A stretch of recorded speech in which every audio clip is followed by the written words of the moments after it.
Falme za Kiarabu UAE zimetangaza kuwa zinaondoa wanajeshi wake waliobaki nchini Yemen,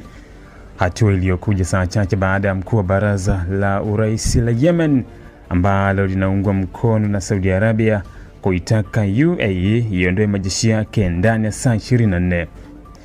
Katika taarifa rasmi, serikali ya UAE imesema uamuzi huo ni sehemu ya mabadiliko ya mkakati wake wa kijeshi nchini Yemen, ikisisitiza kuwa itaendelea kuunga mkono juhudi za amani na uthabiti wa kisiasa badala ya uwepo moja kwa moja wa kijeshi. UAE imeeleza kuwa itaendelea kushirikiana na washirika wake wa kikanda katika kusaidia mapambano dhidi ya makundi yenye msimamo mkali na kutoa msaada wa kibinadamu.